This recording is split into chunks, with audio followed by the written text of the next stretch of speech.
Debris in the wake of a deadly storm can seem simple compared to the amount of stress that families are trying to cope with. You see, when the sewage starts to decompose, it eats up the concrete and causes it to crumble. A man on a bicycle pointed a gun at her, so she tried to wrestle it away from him, all while blowing her horn. 2 days without sales tax revenue may further the already disappointing slump. But I want to show you what the folks here at Brandon Discount Drugs had to do.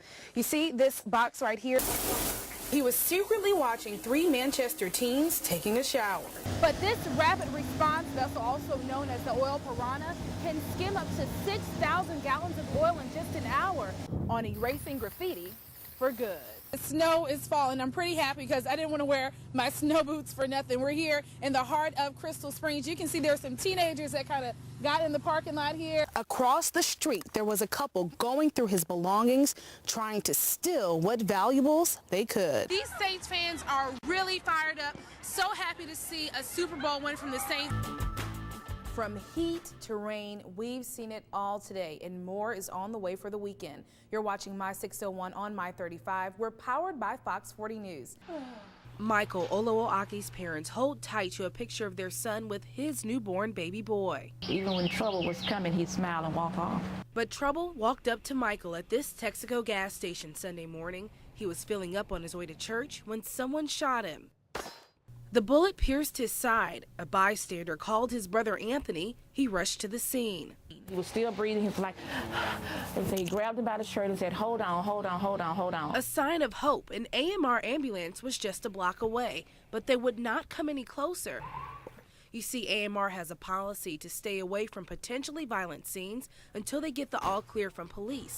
So Anthony picked up his brother's barely breathing body. He brought the body back to the ambulance, and they were still refusing help. So Anthony came to the door of AMR and started banging on it, trying to get their attention. It wasn't until Anthony jumped out in front of the moving AMR van before they got out and tried to help his brother. Even a second could have made a difference. Doctors at UMC told the Olowoakis Michael bled to death. I contacted AMR about what happened. They would not do an on-camera interview. Instead, they told me they are reviewing everything about how their employees responded to Michael's shooting. Other people's life could be saved if there's a change in the system. It's that hope the Olowoakis hold on to as they prepare to bury their son. Reporting in Jackson, Jessica Larche, Fox 40 News. Tossed cars, damage and debris, all signs of the twister that tore through the heart of Holmes County here in Ebenezer. And now folks are trying to mend their lives and their hearts. When that storm came that morning, it just took them away. Sammy Coleman can't believe his stepbrother, Reverend Esley Brown, is gone. He's a good brother. Saturday morning, Brown was getting ready to preach at one of Coleman's friends' funerals. That's when the tornado hit. The storm came and took the house while he was in it. The tornado tore Reverend Brown's double-wide trailer in two with him inside. The trailer on either side of Ebenezer Road, Reverend Brown's body lying in this field near his truck. I couldn't believe it. Just a few houses down, a similar scene. Found her underneath that debris over there. Elnora Simmons says her sister Doris Hoover was inside her trailer when the tornado picked it up. And when she got to the kitchen, the house started flipping. And fell on top of her sister. Luckily, a group of people pulled her out. With just a few broken bones, she's recovering at UMC. You would look at it and think, nobody could have made it out of this. But she did. It's a story Coleman wishes he could tell about his stepbrother. He gonna be well missed, I know that.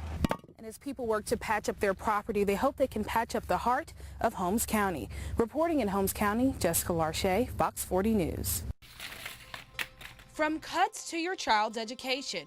This is not going to be business as usual. To mentions of merging some state universities. No merger, no closure. To shutting down hospitals that help the mentally ill. Bad news about Mississippi's budget comes every month as the governor announces sales tax revenues don't meet expectations. Come up with another way. Come up with a better way. But there is another way some of the bad budget news could have skipped the headlines. This is not something that happened overnight. Fox 40 News has found up to $100 million the state could be bringing in every year.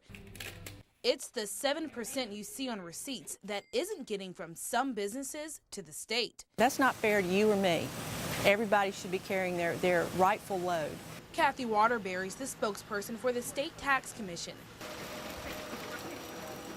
This is the office that counts and collects sales tax, then turns it over to the state to use for education, healthcare, roads, and more. But you can't really see the problem. It's the tax management system software they use to store all that information. It's just plain old, really old. Barbara Ramsey is scared to go to sleep in her home on Wright Drive and Flora Street. I've been in that house 9 years. For 9 years, no fire hydrant. 6 years ago, her fear became reality. It was just blazing. A fire ripped through her 90-year-old neighbor's house, George Wright. When firefighters got to the street, they couldn't find any hydrants. By the time they found a working hydrant hundreds of feet away, it was too late. George Wright was dead. Only an empty lot remains. He burned up in the house. Fast forward 6 years, one thing has changed. More scorched houses near Ramsey's home. I don't sleep at night. I'm up trying to see what's going to be set afire again. Year after year, Ramsey and her neighbors have been calling and meeting with the fire and public works departments, crying for help. She walked me through street after street, no hydrants. There's no hydrant on Dale Street. Nope. How did they skip over us and not put any down? Ramsey says last fall, Public Works Director Thelman Boyd met with her neighborhood. She says he promised to install a hydrant by the 1st of January. We got promises and nobody showed up. So I started looking for other hydrant holes in the city. First, pouring through 200 pages of hydrant locations, then a map.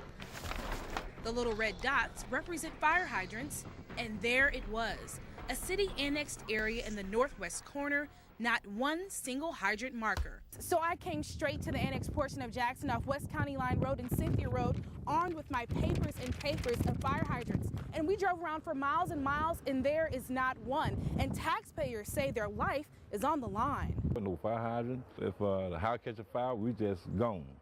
Willie Rogers has been living on Cynthia Drive for 19 years, and for the last two, since we started paying taxes, he's been paying taxes to the city of Jackson after it was annexed from Hinds County. He says there are no water lines, no sewage, no street lights, and no hydrants. We're paying the taxes, why can't we get service from the city? Rogers and Ramsey on two different sides of the city, but at the center of one hot-button issue. Here's a breakdown of the hydrant holdup. It's the fire department's responsibility to inspect hydrants and report areas where they're missing.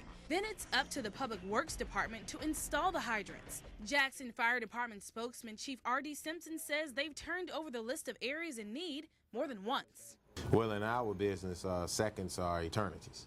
Of course, there's a danger because if there's not any fire hydrants over there, it would be difficult for us to perform our job. To get answers, I went straight to Public Works Director Thelman Boyd.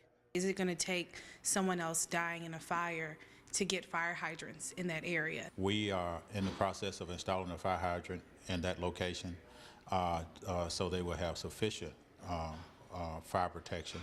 Ramsey and her neighbors say they saw Public Works on Flora Street and Wright Drive just before Christmas last year, marking the street. Blue lines for water and green lines for sewage.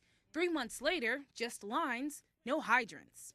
Well, we hope to have a fire hydrant in that location in the next 30 days. Boyd says the expensive part is replacing smaller water lines with 8-inch lines for better pressure all over the city.